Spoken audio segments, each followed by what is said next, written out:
Good morning. এখন ঘড়িতে প্রায় 10টা বাজে। রান্না 8 মিনিট বাকি। রান্না মোটামুটি কমপ্লিটের পথে। এখানে বাবুর একটা মাছ করব, আর মাংস করেছি 2 রকমের। এটা দুপুরের জন্য আলু পেঁপে দিয়ে মাংস করেছি, একটু লাইটটা জ্বালিয়ে দেবো। আর রাতের জন্য এই যে কষা তুলে রাখা হয়েছে। ভাত হয়ে গেছে, করেছি উচ্ছে ভাজা, এই সকালের রুটি জল খাবারে, আর করেছি আগের পদ হিসাবে উচ্ছে ভাজা। মোটামুটি এই আজকে রান্না হয়েছে। আজকে সব কাচাকুচি করা হচ্ছে, ওয়াশিং মেশিনে দেওয়া হয়েছে। এই একটা পিপি একটু কড়াইতে তেল দিয়ে দাও না, বাবুর শুধু একটা মাছ হবে সেই বুঝে।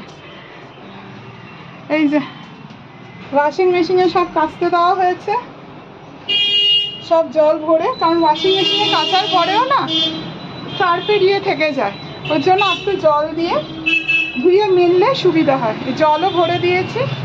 এটা করবে পিপি, আমি ভরে ঠরে সব দিয়েছি।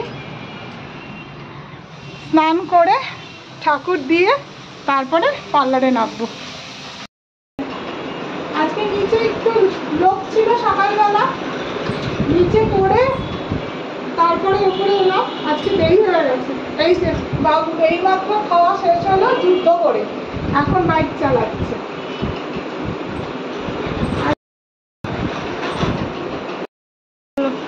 বৌদির পুজো দিতে 3 ঘন্টা 4 ঘন্টা হয়ে গেল, এখনো পুজো দেওয়ার নাম নেই। সে সব আজকে কথা বলবে, তাকে স্নান করাবে, মোচাবে। আজকে ঠাকুর পরিষ্কার করতে দেরি হলো। আমরা লজেন্সে ঠাকুরের লজেন্সে কোটে লজেন্স শেষ হয়ে গেছে, ওখানে একটু লজেন্স ঢাললাম। টাইম লাগে না? আর একটা ঠাকুর 10 মিনিট ধরে তাকে মুছতে। আর তুমি এটা কি দিচ্ছ লেবুতে? এই যে আমার বাবু উল্টে একটু বললো যে গুড় খাবে, তাই গুড় দিয়ে দিচ্ছি। মেশাচ্ছ?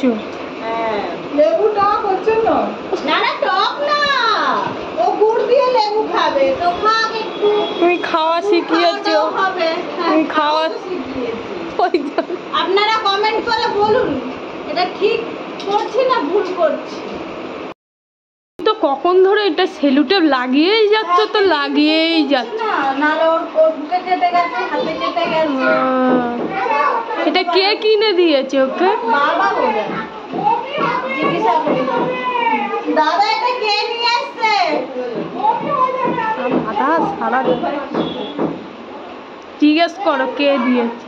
হ্যাঁ, আর একটা প্রবলেম হয়ে যাচ্ছে, একটু দেখতে অসুবিধা হচ্ছে, তো তার জন্য নালে এটা 1 ঘন্টা ধরে করেই যাচ্ছ, তো করেই যাচ্ছ।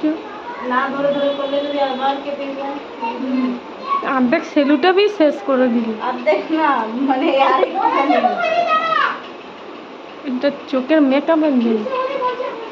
বুলটাইকে জিজ্ঞেস করো কে কিনে দিয়ে। এ বাবা এটা কে কিনে দিয়েছে রে? বাবাই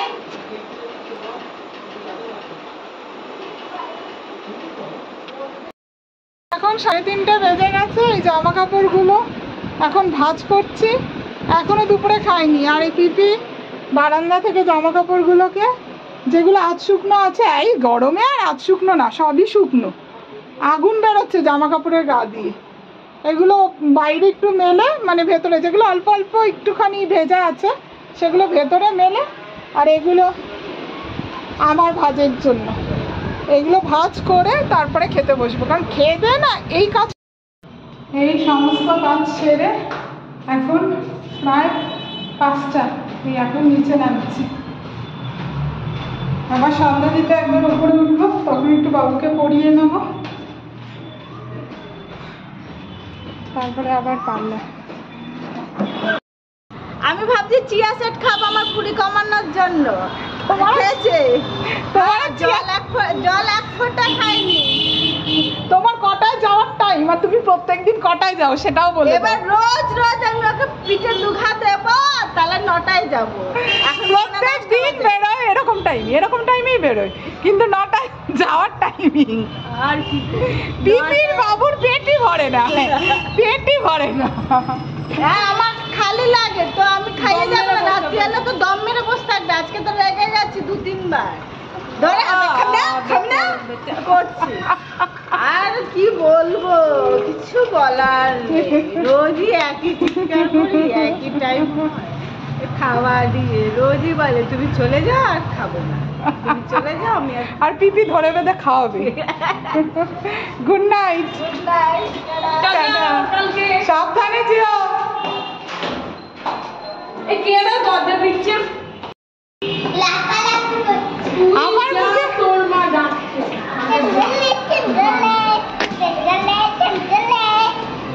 এই যে পড়ে যাচ্ছিস, পড়ে যাচ্ছিস।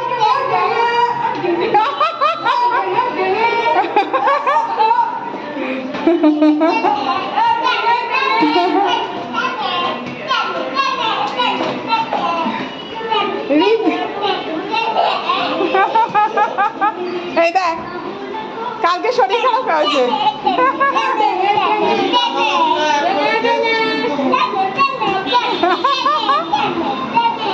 আপনার কি খবর? আপনি বাড়িতে আপনার মাকে বলে এসছেন? বাবা বেশি লাফালাফি না। বাবা একবার দিদি ভাই যাবো তুমি, আর একবার আমি, তিনজনে আমাকে আমি করতে দেবো। আচ্ছা আচ্ছা ঠিক আছে, করতে দে। আই নে।